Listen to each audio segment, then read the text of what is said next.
সাথে কারজানি হাত খালি আস্তে করে হাতটা ধরে বলছি ভাই মাইকের খাওয়ার ইচ্ছা আছে নাকি আপনার মনে গেছে গা বলায়া। সুতরাং আমাদের পকেটে ছাড় দেয় না, আপনার পকেটটা থোড়াই কেয়ার করবে। কোন সময় যে মোবাইল নিয়ে যাবে টের পাবেন না। কারণ কি, চক্ষু আছে দেখে না, অন্তর আছে শুনে না, চোখ কলম আছে বুঝেও না। আল্লাহ পাক বলে এগুলা মানুষের মতো দেখতে, কিন্তু আসলে এই মানুষ হতে পারে। যার কারণে সুদের আয়াতটা কোরআনে মানতে চায় না। এই কারণে আমার আল্লাহ পাক রব্বুল আলামিন বলেন সবগুলো মানুষের মতো মনে হইলেও মানুষ বলা যায় না। কুল হাল ইয়াস্তাবিল্লাযীনা ইয়ালামুনা ওয়াল্লাযীনা লা ইয়ালামুন। কোরআনের জ্ঞান যাদের আছে এরাই প্রকৃত মানুষ, ঠিক কিনা বলেন? যেই দলের ভিতরে, যেই জন্মের পীরের মধ্যে, যেই মানুষের মধ্যে, যেই নেতার মধ্যে, যেই পীরের মধ্যে কোরআনের জ্ঞান থাকবে ওই পীর মানুষ, যেই নেতার মধ্যে কোরআনের জ্ঞান থাকবে ওই নেতা মানুষ, যে মানুষের মধ্যে কোরআনের জ্ঞান থাকবে ওই মানুষ মানুষ। কোরআন ছাড়া বান্দা যতই নিজেকে সুন্দর মানুষ মনে করুক, আসলে মানুষ নয়, এরা হলো গরু ছাগলের চাইতেও খারাপ। আর আমার কোরআনটাকে এই কারণে আল্লাহ পাক দাবি বানাইছেন। আমার আল্লাহ পাক রব্বুল আলামিন বলেন ইকরা বিসমি রাব্বিকাল্লাযী খালাক। এ পয়গম্বর আপনি পড়ে এমন নবীর নামে যিনি এই গোটা দুনিয়া সৃষ্টি করেছেন। তার মানে কোরআনটা পড়ার আদেশ আল্লাহ পাক রব্বুল আলামিন দিয়েছেন। বলেন তো মাদ্রাসার শিক্ষায় কোরআন আছে না নাই? এই কোরআন তেলাওয়াত করলে ফায়দা আছে। আল্লাহ পাক রব্বুল আলামিনের হাবিব সাল্লাল্লাহু আলাইহি সাল্লাম বলেন কোরআন তেলাওয়াতের মাধ্যমে অনেক ফায়দা।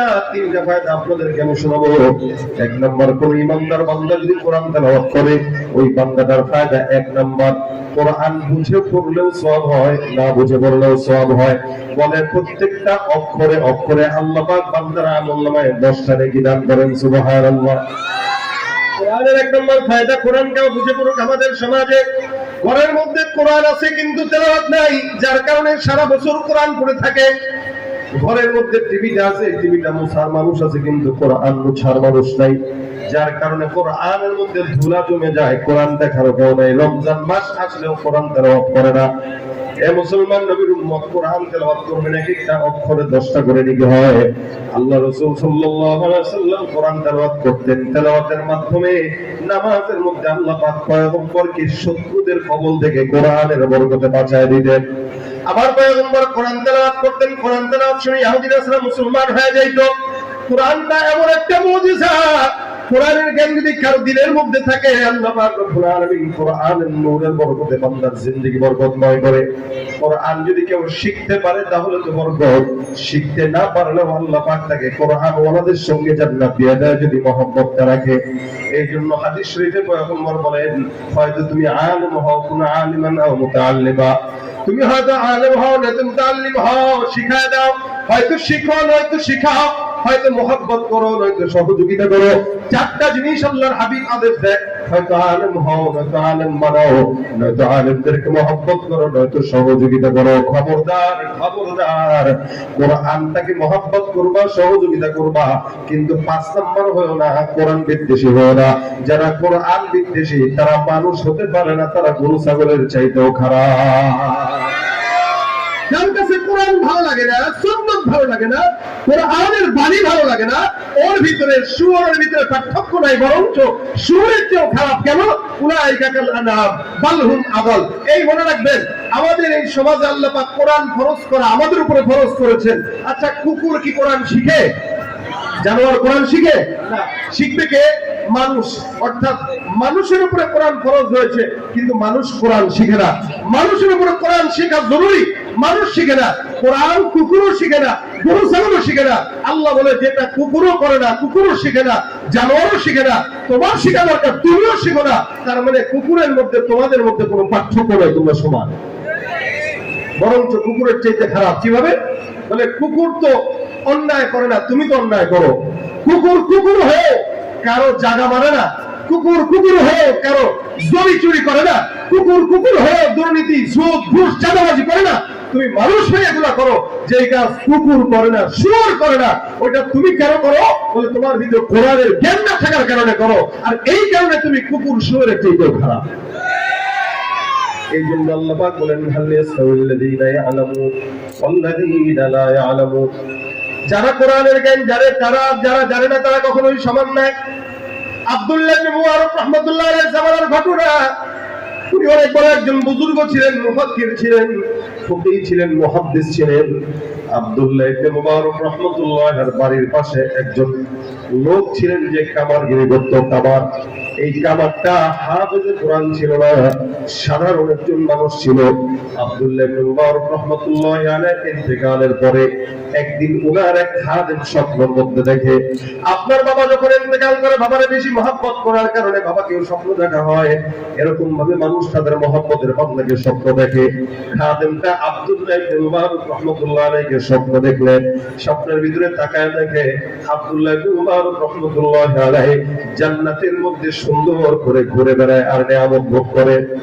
জান্নাতের নিয়ামত যখন উনি ভোগ করতেছেন, খাদেমটা রাখিয়া বললেন, হুজুর, এই যে জান্নাতের মধ্যে আপনাকে দেখলাম, জান্নাতে আপনার সঙ্গে আল্লাহ পাক রব্বুল আলামিন কেমন মুআমালা করলো?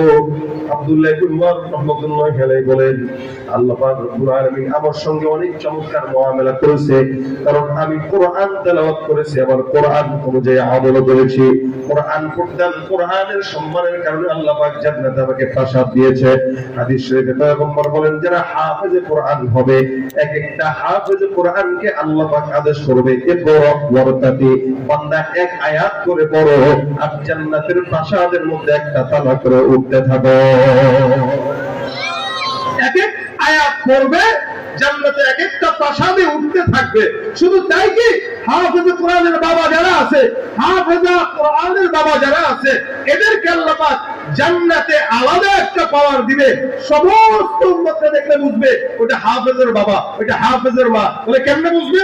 দূর থেকে দেখবে, ওই দেখ দেখ দেখ, মাথার ভিতরে নূর চমকাইতেছে, নিশ্চিত ওটা হাফেজের মা বাবা। বলে কি হইছে? আল্লাহ পাক রব্বুল আলামিন হাফেজ মা বাবাদেরকে, হাফেজের মা বাবাদেরকে জান্নাতে আলাদা একটা নূরের তাজ, মুকুট পরায় দিবেন। সুবহানাল্লাহ। মানুষ দূর থেকে দেখলে বুঝবে এটা হাফেজের মা, ওটা হাফেজের বাবা। শুধু হাফেজকেই জান্নাতে উঠাবে তাই বলে না। একজন হাফেজে কোরআন, আপনার সম্পর্ক যে মাদ্রাসার সঙ্গে থাকে, একজন হাফেজে কোরআনের কথা বললাম, নবী করিম সাল্লাল্লাহু আলাইহি ওয়াসাল্লাম বলেন, একটা হাফেজে কোরআন অথবা একটা হাফেজা, পুরুষ হোক নারী হোক, একজন হাফেজে কোরআন 10 জন বান্দা যাদের উপরে জাহান্নাম ওয়াজিব, এদেরকে আল্লাহর সঙ্গে সুপারিশ করে জান্নাতে নিয়ে যাবেন। সুবহানাল্লাহ। আচ্ছা ভাই, আপনার যদি সম্পর্ক হাফেজে কোরআনের সঙ্গে থাকে, এটা আপনার জন্য সৌভাগ্য। একটা হাফেজে কোরআন তার মাকে নিবে, বাবাকে নিবে, তার ভাইকে নিবে, তার বিবিকে নিবে, তার সন্তানকে নিবে, এমনকি তার এলাকার বন্ধুকে নিবে। দূর থেকে কোন একটা বান্দা হয়তো কোনো হাফেজে কোরআনকে সহযোগিতা করেছে, মাদ্রাসায় 10 বস্তা চাউল দিয়েছে অথবা 10,000 টাকা দিয়েছে, আল্লাহ পাক রব্বুল আলামিনের কাছে বলবে, আল্লাহ ওই দিন এই হাফেজে কোরআন হওয়ার পিছনে তার একটা অবদান ছিল, আজকে তার জাহান্নাম ওয়াজিব। আল্লাহর রাসূল তো বলেছে আমি 10 জনকে দিতে পারবো, আল্লাহ আমার 9 জন ছিল আর বাকি একজনকে এখন নজরে বললো, আল্লাহ একেও আমার সঙ্গে জান্নাত দিয়ে দেন। সুবহানাল্লাহ। আজকে বললেন আপনারা, আপনাদের কি হাদিসের কথা বিশ্বাস হয়? কি বলেন, বিশ্বাস হয়? কোনোভাবে যদি কোনো ইমানদার হাফেজ কোরআনের সঙ্গে সম্পর্ক রাখতে পারেন, বলতে পারবেন, ওয়াহিব্বুস সালিহিন ওয়া লাস্তু মিনহুম লাআল্লাল্লাহা ইয়ারযুকুনি সালাহা। আমি কোরআনের হাফেজ হতে পারি নাই, কিন্তু কোরআনের হাফেজের সঙ্গে মহব্বত ছিল, হাফেজে কোরআনের সঙ্গে সম্পর্ক ছিল, হাফেজের সঙ্গে তাআল্লুক ছিল। এই নিয়তে আল্লাহ এই হাফেজকে মহব্বত করি, ভালোবাসি, এই ভালোবাসার বিনিময়ে আল্লাহ তুমি তার সঙ্গে জান্নাত দিও ইনশাআল্লাহ। কেউ যদি কারো সঙ্গে দ্বীনের জন্য ভালোবাসা রাখে, মহব্বত থাকবে, আল হুব্বু ফিল্লাহ ওয়াল বুগদু ফিল্লাহ। আমি আপনাকে ভালোবাসবো কেন? দুনিয়াবি কোনো স্বার্থের জন্য না, টাকার জন্য না। আমি আপনাকে ভালোবাসবো শুধু আপনার ভিতরে কোরআন আছে এই কারণে। আমি আপনাকে ভালোবাসবো আপনি নামাজ পড়েন এই কারণে। আমি আপনাকে ভালোবাসবো আপনি সুন্নাত মানেন এই কারণে। কেন ভালোবাসবো? আল্লাহ রাসূলের কাছে বলতে পারবো, আল্লাহর কাছে বলতে পারবো, আল্লাহ আমি তাকে ভালোবাসছিলাম যাতে করে তার উসিলায় আমিও তার পিছে পিছে জান্নাতে যেতে পারি। এই জন্য আলেমদের সঙ্গে ভালোবাসা রাখবেন, হাফেজে কোরআনের সঙ্গে ভালোবাসা রাখবেন, আল্লাহওয়ালা বুজুর্গদের সঙ্গে ভালোবাসা রাখবেন। অন্তত ভালোবাসার খাতিরে হলেও আল্লাহ পাক জান্নাত দান করবে। আব্দুল্লাহ ইবনে মুবারক রাহমাতুল্লাহ আলাইহি স্বপ্ন দেখাইছেন, উনি বলতেছেন কি? আব্দুল্লাহ ইবনে মুবারক বলেন, স্বপ্নের মধ্যে আমি দেখলাম জান্নাতে আল্লাহ পাক রব্বুল আলামিন অনেকগুলো বাগান দিয়েছেন, অনেক তালা বিশিষ্ট প্রাসাদ দিয়েছেন। যে যুবকটা স্বপ্নের মধ্যে দেখলো আব্দুল্লাহ ইবনে মুবারককে, সেই যুবকটা স্বপ্নের ভিতরে এটাও দেখলো আব্দুল্লাহ ইবনে মুবারক, তাকে বলতেছে, এই যুবক আল্লাহ পাক আমার সঙ্গে জান্নাতে অনেক ভালো মুআমালা করলো। কিন্তু তুমি কি জানো, আমার পাশের বাড়িতে কামার ছিল, এই কামারটাও মারা গেছে। কিন্তু আল্লাহ পাক আমাকে যে জান্নাতটা দান করছে, আমার পাশের জান্নাতটাও তাকে আল্লাহ পাক দান করছে। আমার জান্নাত আর তার জান্নাত ডেকোরেশন এক, জান্নাতের অবস্থান প্রায় কাছাকাছি। বুঝলাম না, ওটা একটা কামার, সাধারণ মানুষ, সে কিভাবে আমার কাছাকাছি জান্নাত পায়, এটা আমার মাথায় ধরে না। সুবহানাল্লাহ বলেন না? আসলে ওরা বলতেছে একটা কামার, ও আমার জান্নাতের পাশাপাশি, সেও একই অবস্থানে, আমিও প্রায় একই অবস্থানে, কোনো পার্থক্য নেই। নবী বলেন, কেউ কোরআন পড়লো, দেখে পড়লো, তার দেখে পড়া, বুঝে পড়ুক, আলিফ লাম মিম, বুঝে পড়ুক না বুঝে পড়ুক, 3টা অক্ষরে 30 নাকি, কয় নাকি 30 নাকি। যালিকাল কিতাব, এখানেও এক একটা অক্ষরে 10 নাকি করে। আবার কেউ যদি পড়ে আলিফ লাম মিম, মানে একটু আটকে আটকে আটকে আটকে, রাসূল বলেন কেউ যদি আটকে আটকেও পড়ে, আল্লাহ পাক তাকেও 10টা নেকি দান করবে। নেকির বেলায় কি কম আছে? আপনি চেষ্টা করেন, কোরআন পড়তে জানেন না, অন্তত প্রতিদিন একটা আয়াত এরকম পৃষ্ঠা বলান, একটু জবানে উঠান, তাও কোরআন আপনার জন্য সুপারিশ করবে ইনশাআল্লাহ। আমরা তো কোরআন ভুলেই গেছি, ছেড়েই দিচ্ছি, ওই তাকে উঠা রাখছি সারা বছর, ওইটা নিজের ছেলের জন্য রেখে দিচ্ছি, যে আমার ছেলে তো হাফেজ, বাসায় আসলে পড়া লাগে তাই রাখছি। কোরআন কি শুধু ছেলের জন্য? সবার জন্য। আব্দুল্লাহ ইবনে মুবারক বলে, আমি আমার জান্নাতটা যতটুকু পাইলাম, তার জান্নাতটাও প্রায় কাছাকাছি, পার্থক্য নেই। যুবক ডাক দিয়া বলতেছে, ঘুম থেকে উঠলো, ঘুম থেকে উঠে দৌড় দিয়া তালাশ করে করে ওই কামারের বাড়িতে চলে গেছে। খুব বুঝবেন, কামারের বাড়িতে যে দরজার মধ্যে টোকা দিয়া বলে, ঘরের মধ্যে কে আছে? কামারের বিবি। ঘর থেকে আওয়াজ দিয়া বলে, আমি কামারের বিবি। কি ব্যাপার? কোনো কিছু বলা লাগলে আমার কাছে বর্ণনা করেন। এই যুবকটা ডাক দিয়া বলতেছে, আমি ঘুমের মধ্যে স্বপ্ন দেখলাম। আব্দুল্লাহ ইবনে মুবারক রাহমাতুল্লাহ আলাইহি আমাকে যা বলতেছেন, আমি দেখলাম উনি জান্নাতের মধ্যে ঘুরতেছে, বিশাল বড় জান্নাতের বাগান, জান্নাতের বাগানের মধ্যে উনি ঘুরতেছে। আমি জিজ্ঞাসা করলাম, আল্লাহ পাক রব্বুল আলামিন আপনার সঙ্গে কেমন মুআমালা করলো? উনি বললেন, আলহামদুলিল্লাহ, জান্নাতে আল্লাহ পাক আমার সঙ্গে ভালো মুআমালা করছে। তবে আমার চাইতে ভালো মুআমালা আল্লাহ পাক ওই কামারের সঙ্গে করছে। কিন্তু কামার আর আমার অবস্থানটা একই রকম ছিল না। আমি ছিলাম হাফেজে কোরআন, কামারটা ছিল গায়রে হাফেজ। কিন্তু আল্লাহ পাক জান্নাতের ক্ষেত্রে আমার পাশাপাশি জান্নাত, কাছাকাছি জান্নাতেই তাকে দান করছে। আমি একটা কথা জানতে আসলাম, আপনার স্বামী একজন কামার, যে নাকি লোহা জ্বালায়া জ্বালায়া সুন্দর করে দাও বানায়, বটি বানায়, তারপরে বিক্রি করতো। আপনার স্বামী একটা সাধারণ কামার হওয়ার পরেও কিভাবে আল্লাহ জান্নাতের এত উচ্চ মাকামে তার স্থান হলো, আমার জানা দরকার। এমন করে আমলটা আপনার স্বামী করতো, যে আমলটার কারণে আল্লাহ পাক রব্বুল আলামিন তাকে জান্নাত দিয়েছেন। আমাকে যদি ওই আমলটা আপনি বর্ণনা করেন, আমি সেই আমলটা করার চেষ্টা করব। ওই কামারের বিবি ডাকতে বলে, যুবক, আমার স্বামী একজন সাধারণ মানুষ ছিল, কোনো কামার হাফেজে কোরআন ছিল না। আমার স্বামী একজন আলেমও ছিল না, সাধারণ বান্দা। এই মুসলমান মনে রাখবেন, এখন থেকে বর্তমান সময়ে ফিতনা বেশি না কম? করে বলেন তো। এই বেশি ফিতনার ভিতরে দেখবেন সকালবেলা কোরআন তেলাওয়াতের আওয়াজ শোনা যায় না, সব বেঈমানরা ঘুমায়। কিন্তু আমি আমার নিজের কথা বলি, আমাদের বাবা দাদারা যারা ছিল, আপনিও ফিকির করে দেখেন, আপনি যখন ছোট ছিলেন, আপনার দাদা দাদি কোরআন তেলাওয়াত না করে সকালবেলা কোনোদিন পার করতো না, ঠিক না? সকালবেলা সূরা ইয়াসিন তেলাওয়াত করার পরে রান্নায় চড়াই দিত, বিকেলবেলা সূরা ওয়াকিয়া তেলাওয়াত করতো, রাত্রিবেলা সূরা মুলক তেলাওয়াত করে বিছানায় যাইতো। আপনার মা, আপনার দাদা, আপনার দাদি, আপনার নানি সকালবেলা সন্ধ্যাবেলা 2 বেলা কোরআন তেলাওয়াত করতো। আমি আমার বাবার কথা যদি বলি, আমি আমার ছোট্টবেলায় যখন ঘুম থেকে জাগতাম, বুঝ হওয়ার পর থেকে এখনো পর্যন্ত বলি, আমার বাবা তো সাধারণ মানুষ, হাফেজে কোরআনও না, আলেমও দিন না, সরকারি চাকরি করতো, সারাদিন তাবলীগের মেহনতে সময় দিত। তাবলীগের কারণে আমাদেরকে মাদ্রাসায় আলেম বানাইছে। এখনো পর্যন্ত দেখি আমার বাবা সকালবেলা সন্ধ্যাবেলা মিনিমাম 3-4 বার কোরআন তেলাওয়াত করে। ছোটবেলায় যখন বুঝ হতো, বুঝমান হওয়ার পর থেকে এখনো পর্যন্ত দেখি, ছোট্টবেলায় আমার বাবা আর মায়ের কোরআন তেলাওয়াতের আওয়াজে আমার ঘুম ভাঙতো। আর বর্তমান সময়ে মা বাবার কোরআন তেলাওয়াতের আওয়াজে সন্তানের ঘুম ভাঙে না, সন্তানের ঘুম ভাঙে মা বাবার ফেসবুক, মোবাইল, ইউটিউবের আওয়াজে। বাবা মা যেটা চালায় ওটার আওয়াজ শুনে সন্তান ওঠে। মোবাইলে মা মুভি দেখতেছে, টিভিতে মুভি দেখতেছে, সন্তান ঘুম থেকে ওইটা মুভির দিকে তাকায় আছে, ওই সন্তান নাস্তিক হবে না তো কি হবে বলেন? বুড়া বয়সে মা কান্দে। আমাদের গত বছর এক মেজর ফোন দিছে, মুরব্বী মানুষ, সাবেক মেজর, ফোন দিয়ে বলতেছে, বাবা আপনাকে আমার খুব ভালো লাগে, আপনার বয়ানও শুনি, গজলও শুনি, খুব দুঃখের কথা আপনার কাছে শেয়ার করবো, আপনি কি করতে পারি একটু বলেন। আমি বললাম বলেন স্যার, কি করতে পারি? সে বলতেছে, সন্তানদেরকে দুনিয়াবি মহাব্বতের কারণে অনেক বড় বড় বানিয়েছে, একটা বিদেশে থাকে, কিন্তু হুজুর এত বিপদে পড়ছি, এগুলো একটাও মানুষ হয় না, সব কুকুরের চাইতেও খারাপ, টাকা আছে, সব আছে, ঘোরা হয়ে গেছি, বছরে একবারও ফোন দিয়ে খোঁজ দেয় না, কথা বললেও ভালো মতো কথা বলে না। এখন আফসোস লাগে, যদি একটারে আলেম বানাইটা বলতো তো দোয়াটা তো আমার মরণের করে দেবো। আর আমি আফসোসে আছি যে আমার মরণের পরে এটা কোনোদিন জিন্দেগিতে কবরের পাশে আসবে কিনা, এই ভয়ে আছি আমি। ও ভাই শুনতেছেন, এখানে অনেক মা বাবারা আছেন, আল্লাহর রাস্তায় আপনাকে হাত পায়ে ধরে বলি ভাই, যদি সন্তান থাকে 3টা 4টা, একটাকে আলেম বানান, বাকি 2-3টাকে অন্য শিক্ষায় শিক্ষিত করেন, কোনো সমস্যা নেই। ওই 3টা আপনাকে ভুলবে, আলেম আপনাকে ভুলবে না ইনশাআল্লাহ। অন্তত মরার পরে আপনার জন্য প্রতিদিন মাহফিলে দোয়া করবে, আর যেগুলাকে অন্য জায়গায় পড়াবেন ওগুলা বছরে একবার হুজুর ভাড়া কইরা তারপর আপনার জন্য দোয়া করবে। সারা জিন্দেগিতে আপনার জন্য দোয়া নিজে করবে না, ভাড়া করে তারপরে করাবে। এই জন্য ভাইরা আমার, কোরআনের হাফেজ প্রত্যেকটা ঘরে ঘরে থাকা দরকার।